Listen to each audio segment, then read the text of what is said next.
नमस्कार, मैं इंदौर से नाड़ी वैद्य पुष्पा श्रीवास्तव आपका स्वागत करती हूँ। प्रथम सुख निरोगी काया, दूजा सुख घर में हो माया। आज अपन चर्चा करेंगे कि शरीर में बीमारियाँ क्यों आती हैं, और ख़ास करके जो पहले अपन ने वात पर बात किए थे कि शरीर के दर्द की, आज अपन चर्चा करेंगे इंद्रियों की। त्वचा से संबंधित बीमारियाँ, आँखों से संबंधित बीमारियाँ, कानों की बीमारियाँ, इंद्रियों की बीमारी। आयुर्वेद में हम 11 इंद्रियों को मानते हैं, 5 कर्मेंद्र इंद्रियाँ, 5 ज्ञानेंद्र और 1 हमारी आत्मा की को इंद्रिय मानते हैं हम लोग। अब इंद्रियों के विकृत होने से क्या होता है, ये पित्त विकृत होने से क्या होता है, और पित्त अगर परफेक्ट है तो उससे शरीर पर क्या कैसे दिखता है वह व्यक्ति।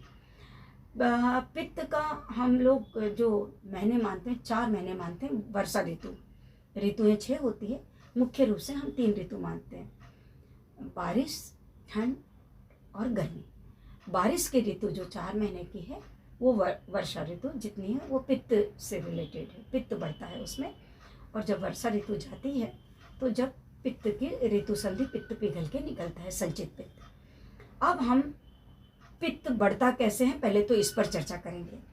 पित्त बढ़ता है बहुत सारा मिर्च मसाला खाने से, अनियमित भोजन करने से, ज़्यादा उपवास करने से, ज़्यादा दौड़ लगाने से, ज़्यादा मैथुन करने से, ज़्यादा एक्सरसाइज करने से, इससे एसिड हमारा बढ़ता है। ऐसे बहुत सारे कारण हैं। कुछ हमारे शारीरिक कारण है, कुछ हमारा आहार है। आजकल देखिएगा पित्त बहुत एक्टिव है, पित्त बहुत बढ़ता है। मेरी निगाह से हर पेशेंट का करीब करीब 90% पेशेंट का एसिड विकृत रहता है। उसका कारण है कि आजकल खाई जाने वाली तरह तरह की खटाई, और सिट्रिक एसिड तो मैं बोलती ही हूँ हमेशा कि जो एक कुछ केमिकल होता है, जो खटास, नींबू का शरबत भी बोलते हैं, इमली की चटनी आर्टिफिशियल बनने लगा है। हर बार मैं बोलती हूँ कि जो इमली की चटनी थी, मैंने इमली का वीडियो बनाई थी, तो औषधि होता है। चलिए अपन चर्चा करते हैं कि पित्त हमारे शरीर में 5 जगह होता है। पाचक पित्त अगर विकृत होता है तो हमारे भोजन से संबंधित जितनी है, आहार से संबंधित जितना है हमारा, वो पाचक पित्त कंट्रोल करता है। आलोचक पित्त करता है आँखों का, आँखों के आसपास होता है। फिर होता है साधक पित्त, मतलब बुद्धि को कंट्रोल करता है। रंजक पित्त, रंजक पित्त हमारा होता है शरीर में, त्वचा में। एक पित्त होता है भ्राजक पित्त, जो ये देखिए, ये मैंने इस तरह से ब्रोशर बनाई हूँ, मेरे अपने ब्रोशर है। मैं रोगियों को थोड़ा समझाने की कोशिश करती हूँ कि वात पित्त को अगर कोई समझ लेता है तो वो 80% बीमारियां अपनी ख़त्म कर देता है। देखिए, कफ, पित्त और वात, इसमें ये सब 5-5 होते हैं। कफ भी 5 होता है, पित्त भी 5 होता है, और वात भी 5 होता है। नाड़ी देखते से ही मालूम पड़ जाता है व्यक्ति को कि अरे इसका तो एसिड बहुत बिगड़ा हुआ है। अब बिगड़ा हुआ एसिड का आप समझ लें अच्छे से, बिगड़ा हुआ अगर शरीर में एसिड तो वात का पित्त तो शरीर में माँ बाप से ही तय होता है कि वात का पित्त, जो हमारी कुंडली में भी था, नाड़ी दोष यही होता है, वात का पित्त का बैलेंस कैसा है। तो जब पित्त विकृत होता है तो क्या होता है, पित्त विकृत होने से व्यक्ति को एक तो बहुत क्रोध आता है, उसको चश्मा लगता है, बड़बोला हो जाता है। अच्छा, उसको जलनपन की भावना बहुत रहती है। देखिए, बुरा मत मानिए, बिल्कुल हकीकत मैं बता रही हूँ जो शास्त्रों में लिखा है। क्रोध बहुत सारा कारण लिखा है, कभी कभी तो लगता है कि समय कम है। उसका राइटिंग अच्छी होती है, बुद्धिजीवी भी होता है, और लेकिन उसका क्रोध, गुस्सा, इतना क्रोध होता है कि सामान उठा उठा के फेंकता है। अभी मैंने एक बच्चे का, 15 साल के बच्चे का वीडियो देखी थी कि उसने इतना तहस नहस कर दिया था। तो आजकल के बच्चे पे मैंने बनाई भी थी वीडियो के, बच्चे माँ बाप को मारते हैं, उसका कारण है एसिड। तो अम्ल रस से इसका संबंध है। मधुर रस यानी कफ, अम्ल रस यानी पित्त, और तिक्त रस यानी वात। वैसे रस भी 6 होते हैं, लेकिन मुख्य रूप से हम रस को 3 मानते हैं। अब हमको अगर पित्त हमारे शरीर में संतुलित है, जितना हमारे शरीर में पित्त चाहिए उतना है, तो व्यक्ति कैसा रहेगा। वो व्यक्ति बहुत समझदार, बहुत बुद्धिमान, दिखने में सुंदर, उसका लाइफ स्टाइल बहुत सोबर बोल सकते हैं कि बहुत शानदार ढंग से वो रहता है। उसके रंगों का जो चुनाव रहता है वो बहुत अच्छा रहता है। उसको लाइट कलर पसंद रहते हैं, उसके बाल बहुत अच्छे होते हैं। उसका घर आप जाइए जिसका एसिड बड़ा होता है, जिसका एसिड संतुलित होता है, उसका घर बहुत एंटीक चीज सजी होती है, एकदम अच्छा खूब सुंदर से व्यवस्थित होता है हर घर का कोना। अच्छा, ये लोग जितना एसिड जिनका बिल्कुल समान मात्रा में है, बहुत अच्छा है वित्त, वो देखिए बहुत ऊंचाई पर जाते हैं, ऊंचाई पे बुद्धिमानी वाली CS, मतलब जितनी हाई एजुकेशन है, IAS IPS, उसके ऊपर जो भी बड़ी बड़ी, मेरे को तो इतना नहीं नॉलेज है कि जितना बड़े से बड़े बुद्धिमान वैज्ञानिक वगैरह, ये सब पित्त प्रकृति के होते हैं। पित्त को संतुलित रखना ही चाहिए। पित्त से बीमारियां 40 होती है, 40 हमारे शास्त्रों में लिखा है कि कफ की बीमारियां 20 होती है मुख्य रूप से, पित्त की बीमारियां 40 होती है और वात की बीमारियां 80 होती है। 40 बीमारियों में सब इंद्रियों की बीमारी है। चश्मा लगना है, आंखों की तकलीफ आना है, कान में तकलीफ आना है, स्किन में तरह तरह के स्किन डिसीज होना है, तरह तरह के बाल झड़ते हैं, रंग सांवला हो जाता है, मुहासे बहुत हो जाते हैं, क्रोधी इंसान हो जाता है।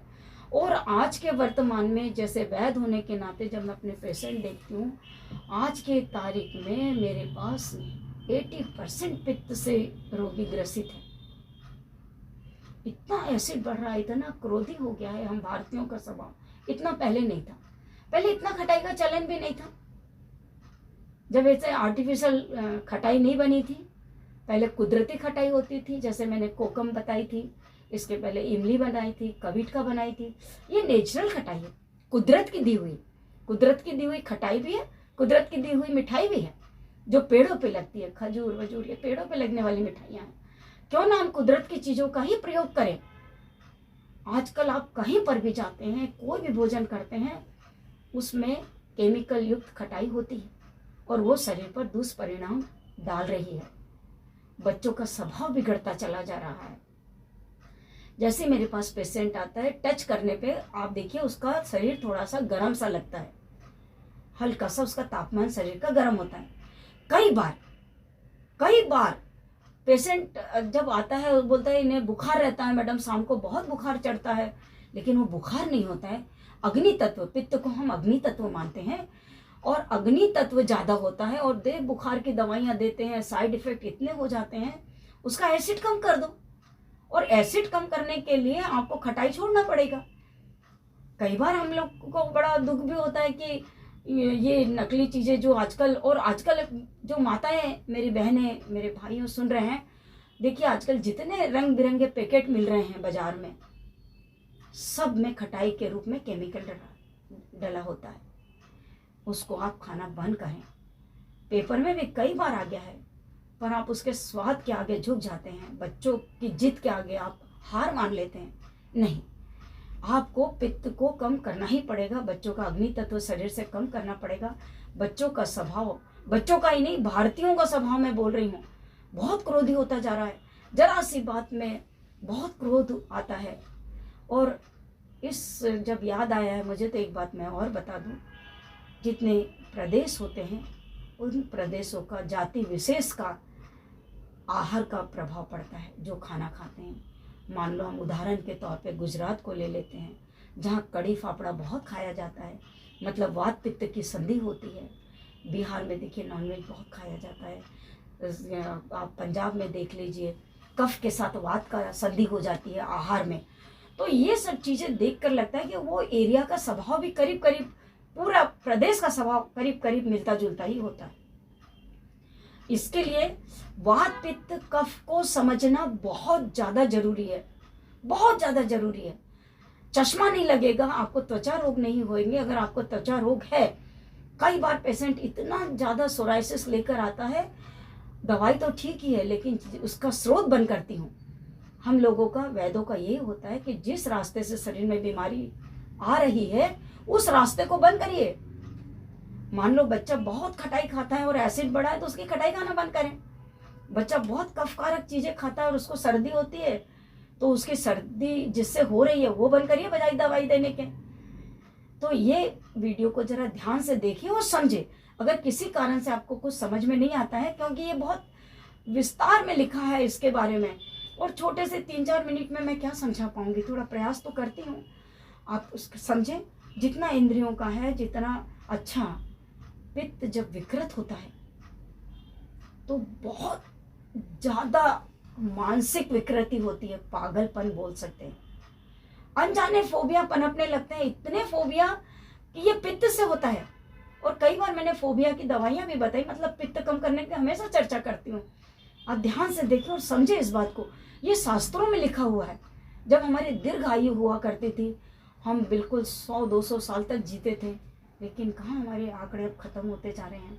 मेडिकल बहुत महंगा होता जा रहा है। इस बात का पित्त को अच्छे से समझें। अगर कुछ नहीं समझ में आता है तो मुझे आप बोलिएगा, बताने को बहुत है। आपको ज़्यादा वो नहीं करना है, उपवास वगैरह मैं हर बार बोलती हूँ, उपवास नहीं करना है, भूखे नहीं रहना है। दिन में कम से कम 3 या 4 बार भोजन करना है ताकि एसिड डाइल्यूट होता रहे। पानी पीते रहना चाहिए। पानी पीने के प्रति भी हम लोग की बड़ी गलतफहमियां हैं, इससे एसिड कम होता है। कुछ ठंडी तासीर की चीज़ें खाते रहिए। मैं हर बार हर वीडियो में तासीर बताती हूँ कि इसकी तासीर गर्म है, गर्म यानी एसिड बनाएगा, ठंडा है ना कफ बनाएगा, अगर तिक्त है तो वात बनाएगा। तो पित्त के लिए आप समझें, अम्ल रस, तली गली चीज़ें, तली भुनी चीज़ें ना खाएं, इससे एसिड बहुत बनता है। और जिनका अगर कफ बढ़ा हुआ है तो वो एसिड की चीज़ें खा सकते हैं, लेकिन जिसको जिस लक्षण मैंने बताई वो अगर आप कम कर देंगे तो देखिएगा कितना शानदार बच्चा आपका हो जाएगा, या आप भी स्वयं को, नेचर को आप अच्छा कर सकते हैं। और यही अपना वीडियो मैं समाप्त करती हूँ। सद्बुद्धि दे भगवान धन्वंतरी आपको, आहार के प्रति सजग बने। और आज मौसम तेज़ी से बदलता है, आप पेड़ पौधे बहुत लगाएं, ग्लोबल वार्मिंग चल रही है। दया धर्म का मूल है, दया रखें सब पे, और वृक्ष ज़्यादा से ज़्यादा लगाएं। किसी भी चीज़ का वृक्ष लगाए ना। हम लोग साल भर, मैं अपनी, मेरी जितनी फ्रेंड है जितनी है उनको हम बीजों का डब्बा बना के रखते हैं। एक डब्बे में जो भी बीजें होती हैं डालते चले जाते हैं, और फिर जैसे ही बारिश चालू होती है हम निकल जाते हैं अपने गाड़ी में और फैलाते जाते हैं, बीजें फेंकते जाते हैं। कुदरत संभाल लेगी। एक बार एक बीज तो बो के देखें आप, अक्षय आपको लाभ मिलेगा। यही ईश्वर की सब यही मैं प्रार्थना करती हूँ भगवान धन्वंतरी से कि आपको सदैव निरोगी रखे, सुखी रखे, खूबसूरत बना के रखे। नमस्कार आपका।